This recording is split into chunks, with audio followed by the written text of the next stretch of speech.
In today's video, I'm going to talk about the best treatment for adhesive capsulitis, also known as frozen shoulder.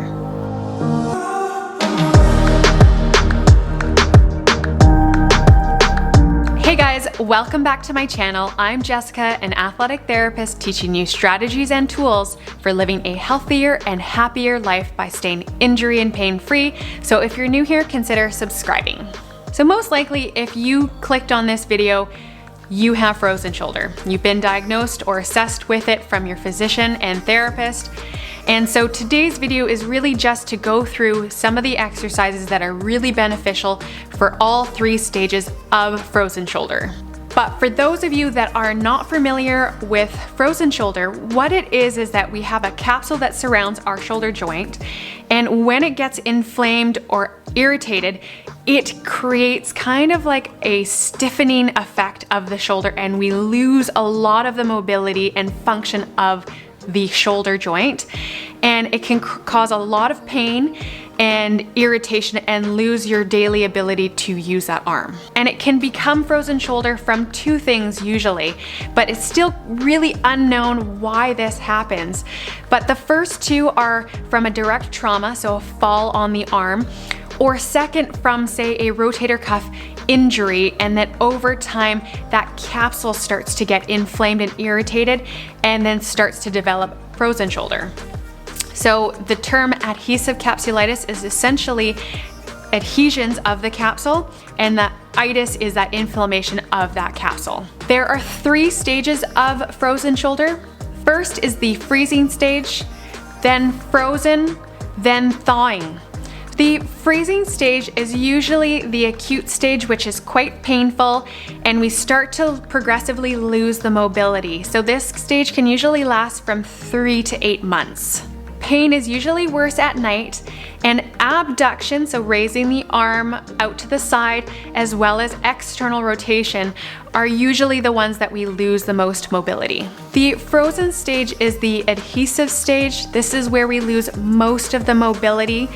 We've now lost most of that range, and this can last 6 to 12 months. The thawing phase is the recovery phase, and this can last from 6 months to 24 months. It's really unknown when this starts, why it starts, and we just start to notice a progressive increase in your range of motion. Sometimes patients can have it for 3 to 6 months and recover fully, and then others 2 to 3 years. So it really varies from person to person. And what I can say with this is really listen to your body. If you have pain, don't push through the exercises or the movements, because recreating that inflammatory phase is really what irritates the shoulder. So we're really trying to maintain or increase mobility, but without making it worse. The first exercise is a pulley exercise. This is a passive range of motion, so using an anchor on the door is the best way to do this. And the reason why it's passive is because you're using your unaffected arm to help increase the range of your affected side. So you can work on getting flexion of the shoulder without activating those muscles. This can help to reduce the pain and as well maintain your mobility. Do this 10 to 20 times and do this often throughout the day. Next is pendulum stretches. You can use a weight or just have your arm hanging down. You really want to relax the shoulder, and you're just going to do clockwise and counterclockwise rotation of the arm. You're trying to use your body to kind of induce that pendulum motion, and this will just help to traction and stretch that shoulder. You'll do 10 clockwise, 10 counterclockwise, and then rest, but do this 3 times. Next is a towel stretch. You're going to place the towel behind your back and have one arm into internal rotation and the other arm overhead into external rotation. This is just going to be a pulling back and forth to increase internal and external rotation. You want to do this on both sides. You can do this 10 times each way, or just hold the stretch for 10 to 20 seconds and then do this 3 times on each side. Fourth stretch is just a cross body stretch. So you're going to bring one arm across your body and holding it and hugging it in towards your chest. You will feel a stretch from the posterior deltoids, as well as a little bit more in the rotator cuff muscles, just to help lengthen the tissue. Hold it for 20 to 30 seconds. Switch to your opposite side to give your arm a break, and do this 3 times on each side. Next 2 exercises are going to strengthen the external and internal rotation of the shoulder. So this is to maintain that strength in the shoulder.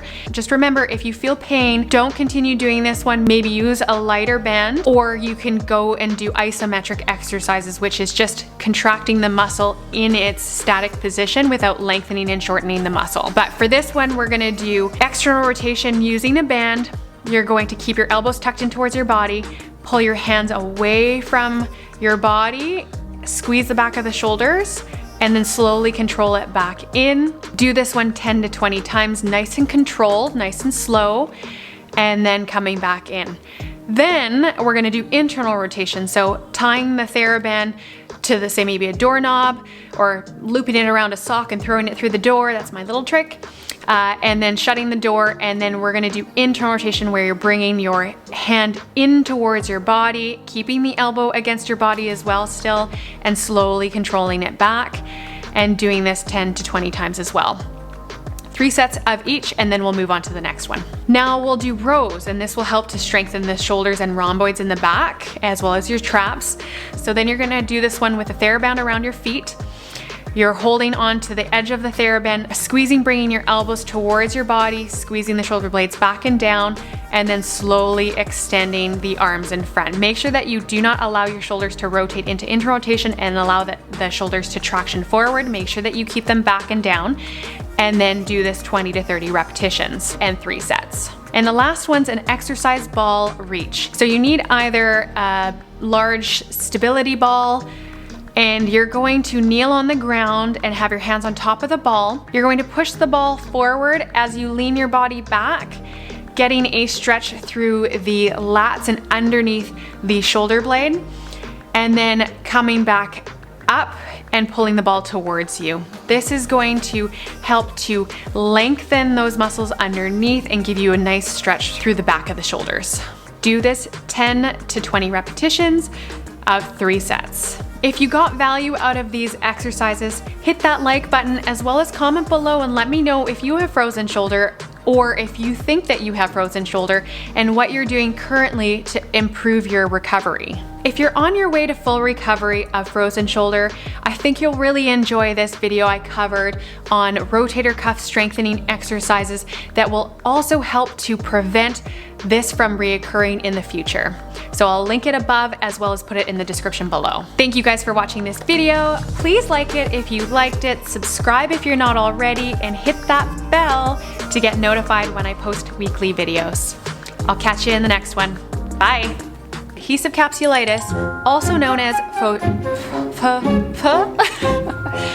unfreeze your frozen shoulder. No. And happy life by from the, no. If it did, please share it with your, my God, Jessica.